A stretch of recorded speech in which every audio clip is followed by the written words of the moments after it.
Morning, my daughter-in-law told me I smelled like a barn animal. I didn't say anything back. I just nodded, picked up my coffee cup, and walked to the back porch. Sat down in the cold, watched a crow pick at something in the yard. That was my house. I'd paid it off in 2019. My name is Leonard. I'm 68 years old. I worked 31 years for the city of Columbus, Ohio. Water treatment infrastructure. Nothing glamorous, but solid work that paid solid wages and left me with a pension of $4,800 a month. My wife, Patricia, no wait, I need to use a different name for her. My wife passed in 2021. Ovarian cancer. 11 months from diagnosis to the end. After she was gone, the house felt like a building I'd accidentally wandered into and couldn't find the exit. My son Caleb called me 3 weeks after the funeral. "Dad, you shouldn't be alone out there." He meant it kindly. I believe that now, even after everything. Caleb has always been the kind of man who means well, and then gets confused somewhere between meaning and doing. He was 41 at the time, working in logistics management, living in Dayton with his wife Sandra and their 2 kids. Sandra. I need you to remember that name. Caleb suggested I move in with them. The kids were 8 and 10, old enough to not need constant watching, but young enough that having Grandpa around seemed like it could be fun. He had a finished basement, carpeted, its own bathroom, walk out to the backyard. "It's basically an apartment," he said. I drove out to see it. It was nice, clean. He'd already put a small dresser down there. I said yes. I don't know what else I would have done. The first year was fine. Sandra cooked on weekdays. I helped with the kids on weekends, took them to the park, helped with homework, fixed the fence gate that had been broken since before I arrived. Caleb and I watched football on Sundays. It felt something like a family. Then Caleb got a promotion, more travel, more nights away, and something shifted in that house when he left. It wasn't dramatic, not at first. It was the kind of shift you only notice in retrospect, the way you realize later that the water was rising while you were focused on something else. Sandra started making comments, small ones, about my food in the refrigerator taking up space, about the smell of the coffee I brewed in the morning, about the television being too loud even when I had the volume at 12. I accommodated. I moved my food to a smaller shelf. I switched to a quieter coffee maker. I wore headphones. She moved on to other things.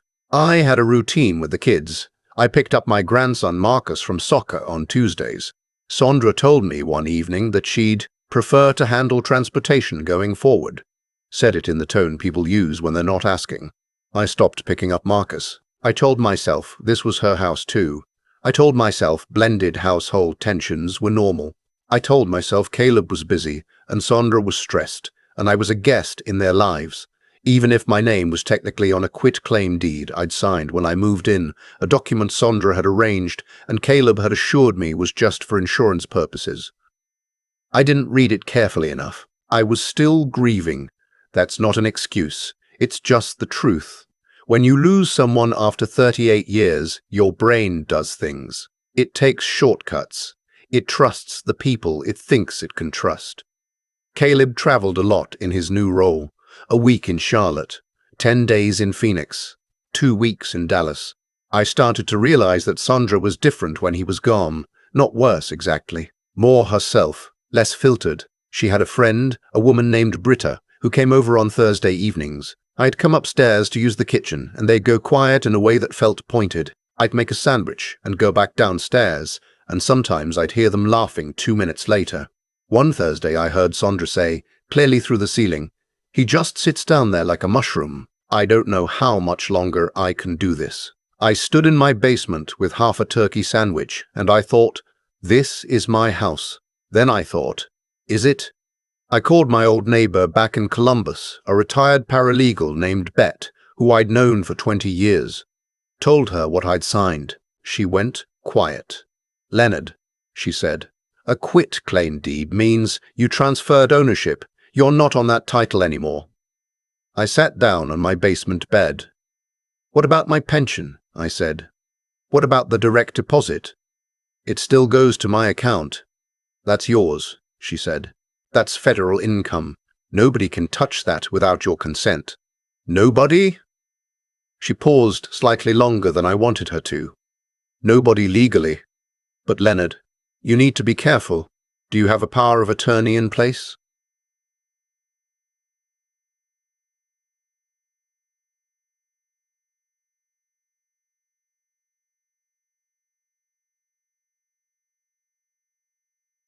Pew. I'd signed one 8 months after moving in, when Caleb told me it was a good idea given my age. He'd said, just in case something happens, Dad, it's standard. Every financial advisor recommends it. He'd had a notary come to the house. I'd signed. The POA listed Sandra as my financial agent. Beck told me what that meant in plain language. As long as I was considered capable of making my own decisions, I could revoke it. The moment I didn't revoke it, or if I waited too long and my mental capacity was ever questioned, she had legal authority to act on my behalf financially. Revoke it, Bet said. Go to a notary tomorrow morning. Revoke it in writing. I told her I would. I didn't. Not yet. Because Caleb was coming home in 3 days and I didn't want to make trouble before I'd had a chance to talk to him. I kept thinking I could handle this quietly. Family. Blood. We could work it out. That was my mistake. The next week, Caleb came home and I asked him to take a walk with me after dinner. We walked around the block. It was early spring, cold enough to see breath. I told him what Bet had said. I told him I was uncomfortable with Sandra having POA over my finances. I told him I'd felt increasingly unwelcome in the house, and I wanted us to talk about what the arrangement actually was. Caleb listened. He nodded in the right places. Then he said, Dad, I think you're reading too much into things. Sandra's under a lot of stress. The kids, the house, it's a lot. She's not trying to hurt you. I said, Caleb, I heard her tell her friend she doesn't know how much longer she can do this. He said, people vent. That doesn't mean anything. I said, I want to revoke the power of attorney. He went quiet for about 10 seconds. Then he said, okay, we can look into that. We never looked into it. The next day I came upstairs to find that my basement door lock had been changed. There was a key on the kitchen counter with a sticky note that said, Leonard, new key for privacy. I didn't ask Caleb about it. I took the key. I told myself it was for privacy, like the note said, but I noticed that when I tried the basement door from outside, from the backyard, it didn't open with my new key. It locked from the upstairs side. The changes happened gradually after that. My pension deposit, $4,800, direct to my checking account, had been forwarded.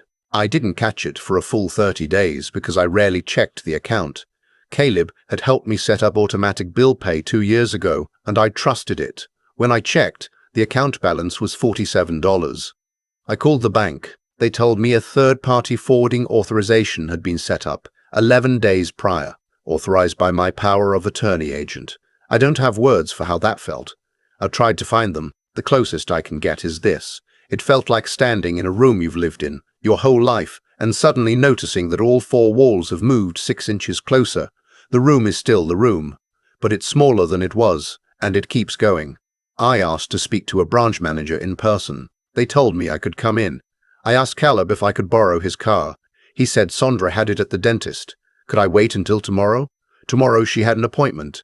Day after that, Caleb was traveling. I started walking. Columbus isn't Dayton. I was 45 minutes from the nearest branch by foot, but I had nowhere else to be. I walked 45 minutes. Met with a branch manager named, I don't remember his name, young guy, patient. I told him what had happened. He pulled up the account. The forwarding authorization had routed my deposits to a joint account I didn't recognize. He showed me the last name on the account. It was Sandra's maiden name. He said I needed an attorney. He said the bank could freeze the forward pending legal review if I filed the right paperwork. He said gently, Sir, this is financial elder abuse. There are people who specifically handle this. I walked home. I didn't tell Caleb. I know how that sounds. But I kept thinking, my son. This is my son. There had to be an explanation. There had to be an explanation. There had to be something I was missing. Maybe he didn't know. Maybe Sandra had done this without his knowledge. Maybe if I just talked to him calmly, Clearly, I wrote a letter instead, longhand, set it on the kitchen table before he came home from his next trip. When he got back, I heard them talking upstairs for 2 hours, then nothing. In the morning, my basement key didn't work at all. They'd given me a cot down there. I want to be clear about that. It wasn't a bare floor. There was the carpet, the small dresser, the cot, a space heater, a window that looked out at the dead rose bushes Patricia had planted in the backyard of our Columbus house, and that Caleb had dug up and replanted here, which I'd always thought was a kind gesture. The roses had never bloomed here. The soil wasn't right. I had no phone. I'd had a cell phone, a flip phone, nothing fancy, but it had gone missing 3 days after I'd sent the letter. I'd asked Caleb. He looked uncomfortable and said he hadn't seen it. I was not a prisoner. I want to be clear about that too. I could have walked out the back door. I could have gone to a neighbor. I could have walked to a library, used a computer, emailed someone. I know all of this now. I knew some of it then, but here is the thing.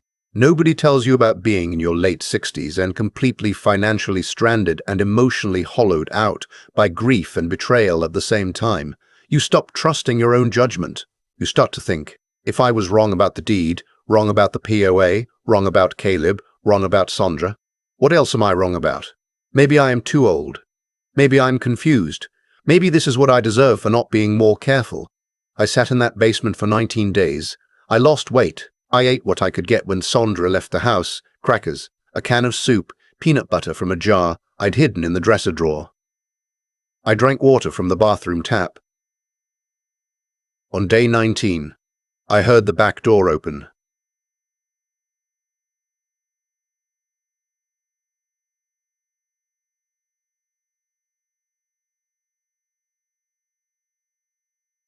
I heard footsteps on the basement stairs, then the door opened. The lock had been left undone. Sandra must have forgotten. And there was my daughter. My daughter, Ren. She's 34, lives in Portland, Oregon, works in environmental law, which means she has a personality like a very polite freight train. She'd flown in without telling anyone because she'd called my flip phone 3 weeks ago, gotten nothing, called Caleb and gotten a runaround, and then driven from the airport in a rental car directly to the house. She stood in the basement doorway and looked at me. I don't know exactly what she saw. I know what I felt when I saw her. Something cracked open in my chest, like a frozen pipe finally giving way after a long winter. I hadn't realized how tightly I'd been holding myself together until I didn't have to anymore. She crossed the room in 4 steps and put her arms around me. She didn't say anything for a long moment. Then she said, quietly, "Dad, we're leaving right now." I said, "Ren." She said, "Right now, Dad." She'd already called a colleague who specialized in elder law. She had his number in her phone. She called him from the car while I sat in the passenger seat with the gas station coffee she'd bought me, watching the Dayton suburbs go by. We checked into a Holiday Inn. She bought me a phone charger and a prepaid phone at a CVS. She sat across from me at a table in the hotel room with her laptop open and a yellow legal pad, and she said, "Tell me everything. From the beginning. Don't leave anything out."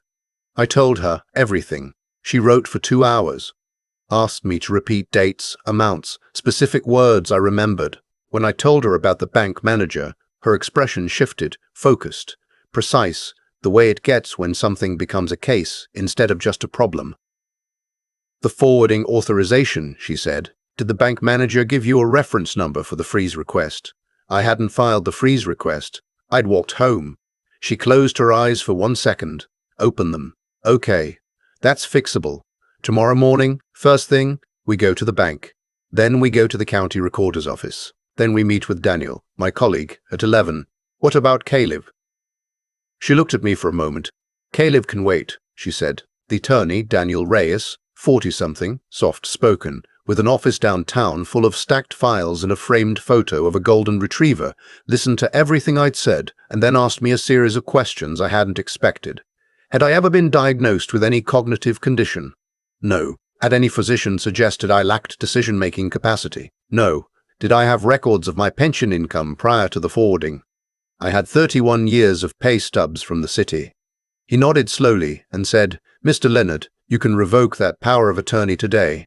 Right now, in my office. We'll notarize it. File it and send copies to the bank, the pension administrator, and Sondra's attorney if she has one. She has one, I said. He paused. She will, he said, once she realizes what's happening.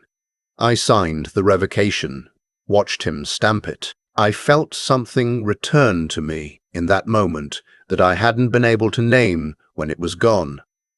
Something like volume, like the sound coming back on in a room that had been silent too long. Daniel explained what would happen next. The pension administrator, the City of Columbus retirement system, would be notified and could reverse the forwarding authorization pending investigation. The bank could potentially recover the diverted funds if we moved quickly. Sondra could face civil liability and potentially criminal charges under Ohio's Elder Financial Abuse Statute, which carries real penalties. The quitclaim deed was trickier, but Daniel said he'd seen cases where deeds signed under circumstances of grief and undue influence had been challenged successfully. And my son? I said. Daniel was quiet for a moment. Did he know? I said I didn't know. He said that matters. For his liability. And for you. Ren handled things the way she handles everything.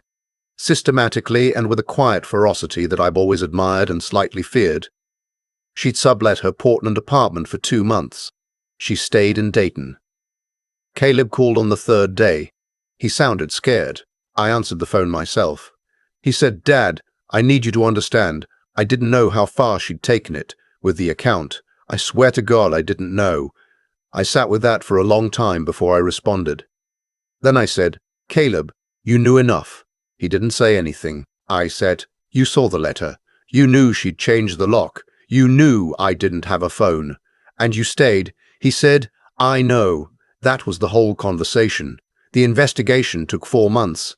Daniel worked with a forensic accountant who traced $19,200 in pension funds that had been redirected into Sondra's account over the course of 6 weeks.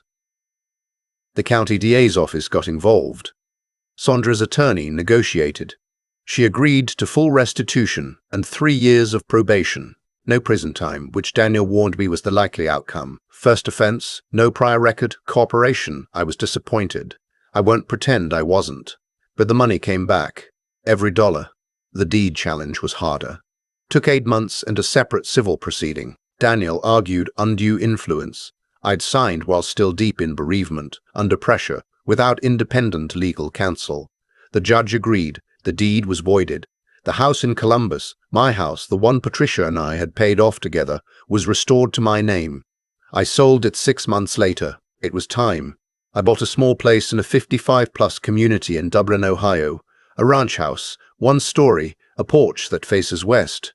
The sunsets are good. I have a neighbor, a retired schoolteacher named Dorothy, who brings me tomatoes from her garden every August. I brew my coffee at whatever volume I want. Ren calls every Sunday. We talk for an hour, sometimes 2. Caleb and I are careful with each other. We speak. We don't speak the way we used to, and I don't know if we ever will. He's separated from Sondra now. I don't ask about it. Some things you have to let people carry on their own. I want to say one thing to anyone who might hear this story and recognize something in it. The power of attorney I signed. That document didn't make me helpless. I was helpless because I didn't know I could revoke it. You can revoke a power of attorney at any time, as long as you're mentally competent. You write a revocation. You get it notarized. You send it to every institution that matters, and it's done. That document is a tool. It belongs to you. No one else gets to decide what you do with it. And if someone has redirected your income, your pension, your social security, any payment that belongs to you, that is elder financial abuse. It is illegal in every state. Adult Protective Services exists. The National Elder Law Foundation has resources. Your local bar association can refer you to attorneys who handle this specifically. Many on contingency. You don't have to walk 45 minutes alone. I did. But you don't have to. There's a photo on my mantle now. It's from last Thanksgiving. Ren flew in from Portland. We drove up to my sister's place in Sandusky. Had 20 people around a table that wasn't really big enough for 20 people and didn't care. I'm in the photo.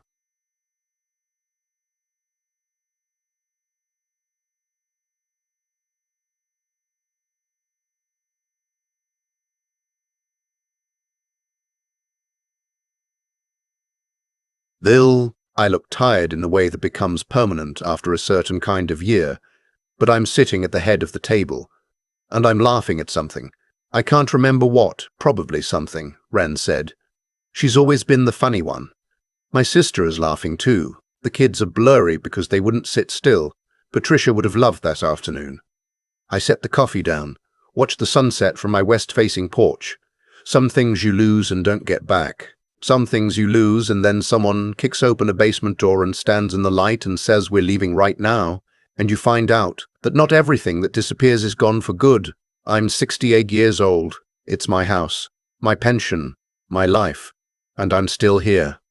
I've thought a lot about what actually went wrong, not just the legal pieces, the quitclaim deed, the power of attorney, the forwarded deposits, but the thing underneath all of it. The reason it was able to happen in the first place. I trusted without verifying. I loved without paying attention, and I confused those two things with wisdom for long enough that someone was able to walk right through the door I'd left open.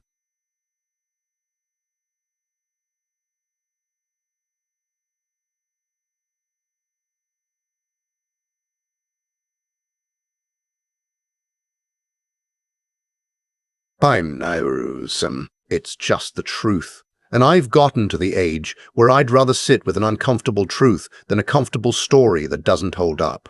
Sandra didn't become what she became overnight. Looking back, I can see the pattern clearly now.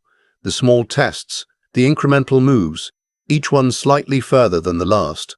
The food shelf, the transportation, the notary who came to the house. Every step was calibrated. Every step was allowed to pass without consequence. And what I've learned, slowly and at real cost, is that patterns like that don't stop on their own. They continue exactly as far as you let them. The consequence caught up eventually. It always does, not because the universe is keeping score, but because actions have structural weight. Financial abuse leaves paper trails. Notarized documents can be revoked. Bank records exist. When Ren sat across from me with her legal pad and said, "Tell me everything from the beginning," she wasn't hoping for justice. She was building a case from facts. And the facts were there. They had been there the whole time. I just hadn't known how to use them. That's the intelligence piece of it. Knowing your rights isn't arrogance. Understanding what a power of attorney actually means, that you can grant it and revoke it, that it doesn't transfer ownership, that it exists to serve you. That's not legal sophistication reserved for lawyers. That's basic self-protection, and nobody taught me it. I'm telling you now, so maybe somebody doesn't have to learn it the way I did. And then there's the harder part. The part about Caleb. He didn't arrange what Sandra did. I believe that, but he knew enough to be uncomfortable, and he chose comfort over clarity, over and over, for months. That's a moral failure, not a monstrous one. He's not a villain in this story. He's a man who was afraid and chose the wrong thing repeatedly. But a failure, nonetheless. The choices we make, when something costs us something, when speaking up means disruption, when staying quiet is so much easier, those choices are where character actually lives. His silence had a price. He's paying it now in a different kind of quiet, the kind that sits between a father and a son who used to talk easily. I don't hate him for it. But I don't pretend it didn't happen either. What kept me going through those 19 days in that basement, what keeps me going now, isn't anger. Anger was useful for a while and then it wasn't. What kept me going was something simpler and harder to name. A refusal. Not dramatic, not loud. Just a quiet refusal to believe that this was the end of my story. I'm 68. I live in a ranch house with a west-facing porch. My daughter calls every Sunday. I drink my coffee exactly as strong as I want it. Whatever you've let slip away, whatever you signed without reading, whoever you trusted too completely, it is not too late to stop, to ask the question, to make the call, to let someone in the door. That's all I have. It's enough.